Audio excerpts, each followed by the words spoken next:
இணைந்திருக்கிறோம் நேர்களே. வணக்கம் தமிழொலி நிகழ்ச்சியூடாக நிகழ்ச்சியினுடைய தலைப்பு பகுதியில் இன்றைக்கு என்ன கதைக்க போறோம்னா, இன்றைக்கு வலம்புரி பத்திரிகையினுடைய ஆசிரியர் தலையங்கமும் அதுவாகத்தான் இருக்கிறது. பிணக்கை தீர்த்த ஆலயங்கள் இப்போது நீதிமன்ற தீர்ப்புக்காக காத்திருக்கின்றன என்ற ஒரு ஆசிரியர். நாங்கள் நச்சிந்தனை பகுதிக்கு முன்னால் நாங்கள் கூறக்கூடிய அந்த தினம்தோறும் கூறக்கூடிய இந்த நச்சிந்தனை பகுதியிலுமே நாங்கள் இதைத்தான் கூறியிருந்தோம். அதே போல இன்றைக்கு வலம்புரியில் வந்திருக்கக்கூடிய ஆசிரியர் தலையங்கத்துக்கு மேலாக இருக்கக்கூடிய நச்சிந்தனை பகுதியும், அன்று இடைக்காடன் புணக்கு தீர்த்த ஈசன் இன்று புனை கோரி நீதிமன்ற வாயிலில் நிற்கிறார் என்று வலம்புரியினுடைய ஆசிரியர் தலையங்கம் அதே போல நச்சிந்தனை பகுதிகள் எல்லாமே ஆலயங்கள் நீதிமன்றங்களுக்கு சென்று கொண்டிருப்பதை பற்றி தான் பேசியிருக்கிறார்கள். உண்மையிலேயே பேசக்கூடிய ஒரு விடயமாக இருக்கிறது. நாங்கள் பல இடங்களில் இதை கூறும், பட்டிமன்றங்களிலும் சரி, இங்கே இருக்கக்கூடிய தலைப்பு பகுதியிலுமே கூறியிருக்கோம். ஒரு காலங்களிலே ஆலயங்கள் எல்லாம் நீதிமன்றங்களாக இருந்தது. கற்பூரத்தை கொளுத்தி அவர்கள் சத்தியம் செய்தார்கள் என்றால் அதோடு அந்த பிரச்சனை முடிந்து சத்தியத்தை மீறி செயற்பட மாட்டார்கள். சாமி கண்ணை குத்தும், சாமிக்கு பயப்பட்டு சமயங்களுக்கு கட்டுப்பட்டு தங்களை வாழ்ந்து கொண்டிருக்கக்கூடியவர்களுக்கு ஆலயங்கள் மீது மிகப்பெரிய மதிப்பும் மரியாதையும் இருந்தது. சாதாரணமாக ஒரு மரத்தடியில், ஒரு கொட்டிலில், ஒரு கருங்கல் இல்லாமல் ஒரு கல்லிலே இருக்கக்கூடிய சிலைகளை பார்த்து பயந்து சத்தியம் செய்து வாழ்ந்தவர்கள் எல்லாம் இன்றைக்கு எல்லாம் வில் மண்டபங்களாக மாறிக்கொண்டிருக்கிறது. எல்லாம் போட்டி போட்டு திருவிழாக்கள் நடக்கிறது. எல்லாம் கோடி கோடியாக ஆலய திருவிழாக்கள் நடக்கிறது. கொடிமரத்தையே தங்கத்திலே செய்து ஆலய திருவிழாக்களை நடாத்தி கொண்டிருக்கும் போதும் எல்லா வசதிகளோடு வந்த பிறகு ஆலயத்தின் மீது இருக்கக்கூடிய மதிப்பும் மரியாதையும் பற்றும் பயமும் பக்தியும் இன்றைக்கு இருக்கிறதா என்றால் அது இல்லாமல் போய்கொண்டது. அதனுடைய விளைவுதான் இன்றைக்கு ஆலயங்களையே நீதிமன்றத்திலேயே கொண்டு போய் வைத்து கடவுளுக்கே நீதி கூறும் இடங்களாக பல ஆலயங்களை நீதிமன்றத்துக்கு பலர் மாற்றி இருக்கிறார்கள். குறிப்பாக இந்த தர்மகர்த்தா சபைக்கு இடையிலே இருக்கக்கூடிய பிரச்சனை. தர்மகர்த்தா சபை ஒரு பக்கம் இயங்கும், இன்னொரு பக்கம் நிர்வாகம் ஒரு பக்கம் இயங்கும், தொண்ட சபை இன்னொரு பக்கம் இயங்கும். இப்படி இருக்கும்போது இவர்கள் இந்த மூன்று சபைகள் இடையிலே ஆலயமும் இறைவனும் மாட்டி என்ன செய்கிறார்கள் என்று தெரியாமல் நடந்து கொண்டிருக்கக்கூடியதான் இருக்கும். அதை தாண்டி திருவிழா சண்டைகளாக இருக்கட்டும், அல்லது நிர்வாக சபை சண்டைகளாக இருக்கட்டும், பரிபாலன சண்டைகளாக இருக்கட்டும் என்று தங்களுக்கு இருக்கக்கூடிய வேறுபாடுகள், வேற்றுமைகள், பணம் படைத்தவர் படைக்காதவர், உயர்ந்த சாதி தாழ்ந்த சாதி, அந்த பிரதேசம் இந்த பிரதேசம் என்று தங்களுக்குள் இருக்கக்கூடிய போட்டிகளால் இன்றைக்கு பல ஆலயங்களுடைய திருவிழாக்கள் நீதிமன்ற உத்தரவால் நிறுத்தப்பட்டு இறைவனும் இவர்களோடு சேர்ந்து ஆலயத்திலே சிறைவாசம் இருக்கக்கூடிய செயல்முறைகளை இன்றைக்கு எங்களுடைய தமிழ் கலாச்சாரத்திலே, இந்துக்களுடைய கலாச்சாரத்திலே குறிப்பாக ஊக்குவித்துக் கொண்டிருக்கிறார்கள் என்பது மனம் பெருந்தக்கூடிய விடயமாக இருக்கிறது. சிலர் இளைஞர்களை வைத்துக் கொண்டு ஆலயங்களிலே பிரச்சனைகளை உருவாக்குவது, தொண்டர் சபைகளை உருவாக்கி அவற்றின் மூலம் பிரச்சனைகளை உருவாக்குவது என்று திருவிழாக்களை தங்களுடைய சுயலாபங்களுக்காக பயன்படுத்தி இன்றைக்கு பல ஆலயங்களை பூட்டி வைத்து நாங்கள் ஏற்கனவே கூறுவதான் இந்த வட்டுக்கோட்டை மூலாய் பிரதேசத்தில் இருக்கக்கூடிய சத்தியக்காடு என்ற ஒரு பிரதேசம், வழக்கம்பரி என்ற பிரதேசத்திலே இருக்கு. அங்கே பிரச்சனைகள் வந்தால் அங்கே வழக்கு பேசிவிட்டு சத்தியக்காடு என்ற ஒரு பிரதேசத்தில் இருக்கக்கூடிய ஒரு ஆலயத்திலே சென்று கற்பூரம் கொளுத்தி சத்தியம் செய்தார்கள் என்றால் அந்த சத்தியத்தை மீற மாட்டார். அதனால் அங்கே வழக்கம்பரி என்ற ஒரு பிரதேசமும் சத்தியக்காடு என்ற ஒரு பிரதேசமும் உருவாகி இன்றைக்கு பல ஆலயங்களை நீதிமன்றத்தில் இருக்கக்கூடிய பெருமகான்களாக அந்த பழைய காலத்தில் இருக்கக்கூடிய அந்த அதிகார திமிர் பிடித்தவர்கள், தடிப்பு பிடித்தவர்கள் இன்றைக்கும் பல பிரச்சனைகள் உருவாக்கி பழம்பெரும் வரலாறுகள் பேசக்கூடிய ஆலயங்கள் எல்லாம் இன்றைக்கு தன்னுடைய நீதிமன்றங்களுக்கு சென்று தங்களுடைய மதிப்பை இழந்து ஆலயத்தினுடைய வரலாறுகளை வெளியிலே யாரும் பேச முடியாத அளவுக்கு வைத்திருக்கிறார் என்பதுதான் மிக மனம் பெருந்த வேண்டிய விடயமாக இருக்கிறது. சாதாரணமாக ஒரு கொட்டிலே, ஒரு மரத்தடியிலே, ஒரு குளத்துக்கு அருகிலே இருக்கக்கூடிய இறைவனை பார்த்து கும்பிடும் பொழுது அவ்வளவுக்கு மனச்சந்தோஷமாகவும் மன அமைதியும் கிடைத்தது. ஆனால் இன்றைக்கும் மாட மாளிகைகளாக கட்டி அதை கட்டி இதை கட்டி கோடி கோடியாக நிகழ்ச்சிகளை செய்து திருவிழாக்களை செய்யும் பொழுதும் ஆலயங்களிலே அந்த ஆன்மீக உணர்ச்சி கிடைக்கவில்லை என்பதுதான் மிக மனம் பெருந்த வேண்டிய விடயமாக இருக்கிறது. இதைத்தான் இன்றைக்கு வலம்புரி பத்திரிகையுடைய ஆசிரியர் தலையங்கமும் தொட்டு செல்லக்கூடியதாகவும் இருந்தது. சொல்லுங்கள் கார்த்திகேயன், நீங்கள் என்ன நினைக்கிறீர்கள்? நிச்சயமாகத்தான் இந்த உண்மையில் ஆலயங்கள் அப்படின்னு சொன்னாலே நாங்கள் எல்லாருமே பலர் இந்த மன நிம்மதி தேடி செல்லக்கூடிய ஒரு விடயமாகத்தான் இருக்கிறது. ஆனாலும் சமகாலத்தில் அதிகரித்திருக்கக்கூடிய இந்த ஆலயங்களில் இருக்கக்கூடிய நிர்வாகத்தினருக்குள் இருக்கக்கூடிய பிரச்சனை என்பது பொதுவளவில் அதிகரித்து வருவதாக இருக்குது. இந்த பிரதேசம்தான், இது இந்த இடம்தான் அப்படி என்று இல்லை, எல்லா இடத்துலையுமே இந்த ஆலயம் அப்படி பொதுவாகவே இந்த நிர்வாகம் அப்படின்னு சொன்னால் பிரச்சனைகள் ஆலயங்கள்ல இந்த சண்டைகள் இருக்கும். அது திருவிழா முடிந்ததன் பின்னர் அவர்கள் ஒற்றுமையாகிக் கொள்ளுவார்கள், அல்லது திருவிழாவின் போதே ஒற்றுமையாகிக் கொள்ளுவார்கள். ஆனால் அது இப்பொழுதெல்லாம் நீதிமன்றங்கள் வரை செல்கிறது. அந்த பிணக்குகளை தீர்ப்பதற்கு காவல்துறையிலிருந்து யாராவது ஒருவர் வர வேண்டிய சூழ்நிலை இருக்கிறது என்பது உண்மையில் ஒரு மனவேதனைக்குரிய விஷயமாகத்தான் இருக்கிறது. இப்படி ஆலயங்கள் என்ற ஒரு ஆலயத்திற்குள்ளும் பல அரசியல் நடக்கிறது அப்படி என்பது ஒரு வேதனையான விஷயம்தான். அரசியல் நடக்க வேண்டிய இடங்களில் எல்லாம் எங்கள் பிரதேசங்களில் அரசியல் நடக்காமல் தேவையற்ற இடங்களில் எல்லாம் அரசியல் நடந்து கொண்டிருக்கிறது. குறிப்பாக பள்ளிக்கூடங்களாக இருக்கலாம், இந்த ஒரு வேலை தளங்களாக இருக்கட்டும். அண்மையில் சமூக வலைத்தளத்தில் ஒரு மீம்ஸ் அப்படி ஒன்றை பார்க்கக்கூடியதாக இருந்தது. இந்த அரசியல்வாதிகள் செய்கிறதெல்லாம் என்ன அரசியல், எங்களுடைய வேலை தளங்கள்ல செய்கிற அரசியலை பாருங்கள் அப்படி என்ற மாதிரி ஒரு மீம்ஸை நாங்கள் பார்க்கக்கூடியதாக இருக்கிறோம். சாதாரணமான வாழ்க்கையிலும் பலர் எங்கள் உடன் பயணிக்கக்கூடியவர்களாக இருக்கட்டும், யாரோ எங்களை பிடிக்காதவர்களாக இருக்கட்டும், அவர்கள் பல அரசியலை எங்களுக்கு எதிராக செய்து கொண்டுதான் இருக்கிறார்கள்.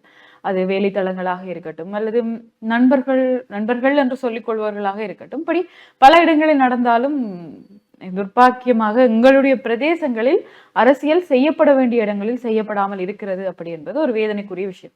ஆனால் நாங்கள் இந்த சர்வதேச ரீதியில் பார்க்கின்ற பொழுது இந்த பல விடயங்கள் இங்கு இடம்பெற்றிருக்கக்கூடிய வன்முறைகளுக்கு தீர்வாக இருக்குமா அப்படி என்ற ஒரு கேள்வியும் எங்களுக்கு எழுப்பி இருக்கிறது. குறிப்பாக இந்த வரி சலுகைகள், இந்த வரி அப்படின்ற பொழுது அதிகம் பேசப்பட்டு வந்த உலகளாவிய ரீதியிலே அதிகம் பேசப்பட்டு வந்த இந்த அமெரிக்கா விதித்திருக்கக்கூடிய வரி 44% இலங்கைக்கு வரி விதித்திருக்கிறது என்ற பட்சத்தில் இது இலங்கைக்கு மாத்திரம் இல்லை, உலகளாவிய ரீதியிலே பல நாடுகளுக்கு, அதுவும் குறிப்பாக இன்றைய பத்திரிகைகளில் சீனாக்கு 50% வரியிலிருந்து 104% வரியாக அதிகரித்திருக்கிறது. அமெரிக்கா அதிகரித்து இந்த வரியை அதிகரித்திருக்கிறது. இப்படியான நிலைமையில் இலங்கைக்கு 44% வரி என்று நாங்கள் ஏற்கனவே அது தொடர்பாக ஒரு தலைப்பு பகுதியில் பேசியிருக்கிறோம். இப்ப இன்று எது ஒரு முக்கியமான விஷயமாக இருக்கிறது என்றால், இந்த ஜிஎஸ்பி பிளஸ் வரி அப்படி என்றது இயூஆர் ஐரோப்பிய ஒன்றியத்தால் வழங்கப்படுகின்ற இந்த வரி சலுகையும் இலங்கையில் இருக்கக்கூடிய இந்த பயங்கரவாத தடை சட்டம் நீக்கப்பட வேண்டும் என்ற நிபந்தனையுடன் மேலும் 24 நிபந்தனைகளை உட்படுத்தி இந்த நிபந்தனைகளை எல்லாம் இலங்கை பின்பற்றினால்தான் இந்த ஜிஎஸ்பி பிளஸ் வரி சலுகை அப்படின்றதை இலங்கைக்கு வழங்குவோம் அப்படின்னு சொல்லியிருக்காப்ப. இந்த ஜிஎஸ்பி பிளஸ் வரி அப்படி என்றால் என்னன்றது எங்கள பல பேருக்கு தெரியாது. இப்ப குறிப்பாக நாங்கள் ஒரு பொருளை இங்க இருந்து ஏற்றுமதி செய்ய போறோம் என்று சொன்னா, ஒன்று நோ டியூட்டி, ஒன்று அந்த வரி செலுத்த தேவையில்லை, குறிப்பாக சுங்க வரி அப்படி என்று சொல்வார்கள். இந்த சுங்க வரி நீங்கள் ஒன்று செலுத்தவே தேவையில்லை, அப்படி இல்லை என்றால் ஒப்பீட்டளவில் நீங்கள் குறைவாக அந்த சுங்க வரியை செலுத்த வேண்டும். இப்படி ஜிஎஸ்பி பிளஸ் வரி முதலில் இந்தியாவிற்கும் இலங்கைக்கும் இடையில் ஒப்பந்தம் இருந்தது. அதுக்கு பிறகு அது இல்லை. இப்பொழுது இயு அப்படி என்ற ஒரு இடத்துல, அதாவது ஐரோப்பிய ஒன்றியத்தில் இந்த சுங்க வரி தொடர்பான சலுகைகள் இலங்கைக்கு இருந்தது. அப்ப இந்த சுங்கவரி தொடர்பான வரி சலுகைகள் தொடர்பான நிபந்தனைகள், ஒப்பந்தங்கள் வருகின்ற வருட இறுதியோடு முடிவடைந்து போகிறதால் இலங்கை திருப்பி அந்த ஒப்பந்தங்கள், நிபந்தனைகளுக்கு கைச்சாத்திடப்பட வேண்டும். இப்ப இலங்கை ஜிஎஸ்பி பிளஸ் வரி சலுகையை எங்களுக்கு தாருங்கள் அப்படி என்று ஐரோப்பிய ஒன்றியத்திடம் கேட்டுக்கொண்டிருக்கிற நிலைமையில் ஐரோப்பிய ஒன்றியம் இலங்கைக்கு ஒரு நிபந்தனையை விதித்திருக்கிறது. குறிப்பாக இந்த பயங்கரவாத தடை சட்டம் அப்படி என்றது நீக்கப்பட வேண்டும் அப்படி என்ற ஒரு நிபந்தனையை எங்களுடைய நாட்டுக்கு விதித்திருக்கிறது. அப்ப இது தமிழர் பிரதேசங்கள்ல இந்த பயங்கரவாத தடை சட்டத்தின் பேர்ல கைதாகி பல வருஷமாக கைதாகி இருப்பவர்களுக்கு ஒரு தீர்வுகளாக இருக்கலாம். ஆனால் ஒட்டுமொத்தமாக இலங்கையின் பொருளாதாரம் அப்படி என்கின்ற பொழுது, ஒன்று இந்த அமெரிக்கா விதித்திருக்கக்கூடிய வரியின் தாக்கத்திலிருந்து இலங்கை மீள வருவதே ஒரு பெரிய பாரிய ஒரு இடராக இருக்கிற பட்சத்தில், இந்த ஐரோப்பிய ஒன்றியம் விதித்திருக்கக்கூடிய இந்த நிபந்தனைகளுக்கும் இலங்கை அரசாங்கத்தினுடைய பொருளாதாரம் தாக்கு பிடிக்குமா அப்படி என்பதுதான் ஒரு பெரிய ஒரு கேள்வியா இருக்குது.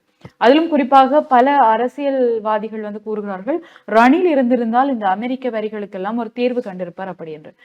என்னை பொறுத்தவரையில் ஒரு அபிவிருத்தி அடைந்திருக்கக்கூடிய ஒரு வல்லாதிக்க நாடு உலகளாவிய ரீதியில் விதித்திருக்கக்கூடிய ஒரு வரி என்பதற்கு எங்களுடைய நாட்டில் இருக்கக்கூடிய முன்னாள் அரசியல்வாதிகள் இதற்கு தீர்வு தந்திருப்பார்கள்னா நிச்சயமாக முடியாது. சீனா போன்று, இந்தியா போன்று வளர்ந்து வருகிற பல நாடுகளுக்கு அமெரிக்கா அதிகளவான வரியை விதித்திருக்கு. சீனாக்கு 104% வரியும், இந்தியாவிற்கு 25% வரியும் என்கின்ற பொழுது இலங்கை எங்களை போன்ற நாடுகள் எல்லாம் அதற்கு ஒரு பெரிய ஒரு பொருளாகவே தெரியாது. இப்படி இருக்கிற பட்சத்தில் இந்த ஐரோப்பிய ஒன்றியம் என்பதும் இப்பொழுது பாரிய சவாலாக இலங்கைக்கு வந்திருக்கிறது என்பதை நாங்கள் காணக்கூடியதாக இருக்கின்றது. இந்த ஐரோப்பிய ஒன்றியத்தினால், இந்த வரிகளினால் எல்லாம் யார் பாதிக்கப்பட போகிறார்கள் சொன்னால், எங்களுடைய உள்நாட்டு உற்பத்தியாளர்கள், உள்நாட்டிலிருந்து ஏற்றுமதி செய்யக்கூடிய அதிக பொருட்களுக்கு இந்த வரி சலுகைகள் இருந்தால் அதிகளவான பொருட்களை, 2 மடங்கான பொருட்களை இங்க இருக்கக்கூடிய ஏற்றுமதியாளர்கள் ஐரோப்பிய ஒன்றியத்திற்கு அனுப்பக்கூடியதாக இருக்கும். குறிப்பாக தமிழர் பிரதேசங்களிலும் இந்த ஏற்றுமதி பொருட்கள் எங்களுடைய பிரதேசங்களிலிருந்து எது ஏற்றுமதி செய்யப்படுகிறது, எங்களுக்கு இந்த வரி சலுகைகள் எல்லாம் பாதிக்காது அப்படின்னு நாங்கள் நினைக்க முடியாது. இந்த வரி சலுகைகளால் எங்களுடைய நாட்டின் பொருளாதாரமும் சீர்குலைய போகிறது. அதை விட எங்களுடைய பிரதேசங்களில் குறிப்பாக புலம்பெயர் தமிழர்கள் இங்கிருந்து பல பொருட்களை தங்களுடைய நாடுகளுக்கு இறக்குமதி செய்து கொண்டிருக்கிறார்கள். இப்ப ஏற்றுமதியாளர்கள் சாதாரணமாக இந்த மிளகாய் தூள்களாக இருக்கட்டும், பல உணவுப் பொருட்கள் இங்கிருந்து ஏற்றுமதி ஆகிக் கொண்டிருக்கிறது. அப்ப அவர்களும் இதில் பாதிப்பிற்கு உள்ளாக போகிறதையும் நாங்கள் எதிர்கூறக்கூடியதாக இருக்கிறது. பேரளவில் இலங்கையின் பொருளாதாரத்தில் இன்னும் ஒரு பாரிய ஒரு சுனாமி வருவதற்கான சந்தர்ப்பங்கள் இருக்கிறது அப்படின்ற மாதிரி தான் எதிர்வு கூறப்பட்டிருக்கிறது. பார்க்கலாம் என்ன நடக்கிறது என்று சொல்லுங்கள் ஹரிகரன். நிச்சயமாக ஒரு இப்போ வர்த்தகத்துறையில் இருக்கக்கூடிய மாணவியாக கார்த்திகை நல்ல விடயங்களை சொன்னால் சுனாமி எல்லாம் வரப்போண்டு வர்த்தகத்துறையில் இருக்கக்கூடிய சுனாமி என்றது பொருளாதார சுனாமி இல்ல, பொருளாதாரம் சார்ந்த சுனாமி. நல்ல பல விடயங்களை இன்றைக்கு கார்த்திகாயனியம் பகிர்ந்திருக்கிறார். அதே போல இந்த ஜிப்லி புகைப்படங்கள் தொடர்பான எச்சரிக்கையும் விடுக்கப்பட்டிருக்கிறது. குறிப்பாக இந்த ஜிப்லி என்ற எல்லாருமே அது ட்ரெண்டிங்காக மாறிக்கொண்டு வருகிறது. யாரை பார்த்தாலும் ஜிப்லி புகைப்படங்கள், அது அவர்களே கூறியிருக்காங்க. சச்சின் டெண்டுல்கர் இருந்து நரேந்திர மோடி வரைக்கும் எல்லாருமே ஜிப்லி புகைப்படங்களோடு இருக்காங்க. எனக்கு தெரிஞ்சு இந்த ஜிப்லி புகைப்படம் பாவிக்காத ஒரே ஒரு ஆளா நானா தான் இருப்பேன்னு நினைக்கிறேன். இது வரைக்கும் நான் பாவிச்சது இல்லை. ஆனா உங்களோட போட்டோவை நாங்கள் போட்டிருக்கிறோம். அதுதான் பிரச்சனை. அதைத்தான் வாங்க கூறுறாங்க. இப்போ ChatGPT கொடுத்து நாங்கள் ஜிப்லி எடுக்க வந்து அந்த சிஸ்டத்துல வந்து எங்களோட புகைப்படங்கள் ஏற்கனவே பதிவேற்றப்பட்டுவிடும். எனவே அந்த நிறுவனங்கள் வந்து தாங்கள் பரீட்சித்து இன்னொரு வெப்சைட் ஒன்று உருவாக்கும் பொழுது அல்லது இன்னொரு செயல்முறை அதோட ஆட் பண்ணும்போது தாங்கள் பரிசீலனை செய்வதற்கு உங்களுடைய புகைப்படங்களை பயன்படுத்துவதற்கான வாய்ப்பும் இருக்கிறது என்றுதான் அவர்கள் கூறுகிறார்கள். அப்போ நீங்களாவே உங்களுக்கு சொந்த காசுல சூனியம் வைக்கிற மாதிரி உங்களுடைய புகைப்படம், சில பேர்லாம் பேசுகிற போட்டோவே போட மாட்டாங்க. ஆனா இந்த ஜிப்லியில பார்த்தா 100-150 போட்டோ பிடிச்சி 100 போட்டோ நீங்கள் அனுப்பி வச்சுக்கீங்க. இந்த போட்டோ இவ்வளவு இருக்கு நீங்களாவே அனுப்பி வைத்து சொந்த காசில் சூனியம் வைக்கக்கூடிய செயற்பாடுகள் தான் ஈடுபட்டு கொண்டிருக்கின்ற. அதை தாண்டி ஏஐல வந்து அந்த ChatGPT வந்து ஓட்டோவா அது சேவ் ஆயிட்டுதுண்டா வந்து எந்த ஒரு இடத்துல ஒருவர் வந்து சர்ச் பண்ணி இப்படி ஒரு ஷேப்பில் ஒரு புகைப்படம் எனக்கு வேணும் என்று வரைக்கும் அவர் என்ன நல்லதாக கேட்கிறாரோ கெட்டதாக கேட்கிறாரோ அந்த டிசைன் அல்லது அந்த ஷேப்புக்கு ஏற்ற மாதிரி உங்களுடைய புகைப்படம் ஒத்து போயிருக்கு, அது உங்களுடைய தான் மாற்றி கொடுக்க போகிறதுன்னு கூறுவாள். அப்போ இது எங்காவது இடத்துல ஒரு பிரபலமான விடயங்களை உருவாக்கக்கூடியதாகவும் இருக்கும். அப்போ நீங்கள் வந்து இந்த விடயங்களிலே கவனமாக இருந்து கொண்டு இந்த ஜிப்லி அலை அல்லது இந்த ட்ரெண்டிங் வைரல்களுக்குள்ள மூழ்கி உங்களுடைய சுய கௌரவம் அல்லது சுய மதிப்புகளை இழந்து விடாதீர்கள் என்பதுதான் இந்த தொழில்நுட்ப வல்லுநர்கள் எச்சரிக்கக்கூடியதாக இருக்கிறது. எனவே இந்த ஜிப்லி விடையான தொடர்பான விடயங்களில் மிக கவனமாக இருந்து கொள்ளுங்கள் என்பதையும் நாங்கள் இன்றைக்கு கூறிக்கொள்ளக்கூடியதாக இருக்கிறது. பத்திரிகைகளிலும் இவைதான் இன்றைக்கு முக்கியமான விடயங்களாக இருக்கிறது. சொல்லுங்கள் கார்த்திகேயன், சொல்ல ஆசைப்படுகிறீர்கள்? இல்ல, இந்த ChatGPT அப்படின்ற ஒரு விஷயத்துல நாங்கள் ஏதாவது ஒரு நபரை பத்தி, இப்போ உதாரணத்திற்கு ஹரிஹரன் அப்படின்றவர் யார் என்ற அல்லது ஏதாவது ஒரு விடயத்தை நாங்கள் இன்புட் பண்ணி அதுல ஒரு விடயத்தை கேட்கிற பொழுது அது எங்களுக்கு வந்து பல சோசியல் மீடியாவில இருந்து நான் அந்த தரவை எடுத்தேன் அப்படி என்ற ஒரு விடயத்தை எங்களுக்கு சொல்லுது. குறிப்பாக இந்த லிங்க்டின் அல்லாட்டி ஃபேஸ்புக், இந்த நான் இவ்வளவு தரவுகளையும் உங்களுக்கு தாரேன் எங்க இருந்து எடுத்தனான்னு சொல்லி போட்டு சில சோசியல் மீடியாவை எங்களுக்கு சஜெக்ட் பண்ணுது. அதுலயும் குறிப்பா ஃபேஸ்புக்ல எல்லாம் சில பேர் தங்களுடைய பல பிரைவசிகளை வந்து ஷேர் பண்ணி கொள்ளக்கூடியதை சமகாலத்துல பார்க்கக்கூடியதாக தான் இருக்கு. இப்ப நாங்க ஏதோ ஒரு சோசியல் மீடியாவில் ஒரு பதிவை போடுறோம் அப்படின்னு சொல்லிக்குள்ள அது பலரால கண்காணிக்கப்படுகிறது அப்படின்ற தெளிவும் எங்களுக்கு இருக்க வேண்டும் அப்படின்றதை நாங்கள் சொல்லிக்கொள்றோம். நிறைய நிச்சயமாக இவ்வாறான விடயங்களாக இன்றைக்கு முக்கியமாக இருந்தது. இவ்வாறான விடயங்களிலும் கவனம் செலுத்திக் கொள்ளுங்கள் என்று கூறிக்கொண்டு நாங்களும் விடைபெற்று செல்ல போகிறோம். மற்றும் ஒரு நிகழ்ச்சியில் உங்களை சந்திக்கும் வரை உங்களிடமிருந்து விடைபெற்று செல்லும் நான் மற்றும் உங்கள் அன்பின் ஹரிஹரன் மற்றும் கார்த்தியாயினி. நன்றி நேயர்களே.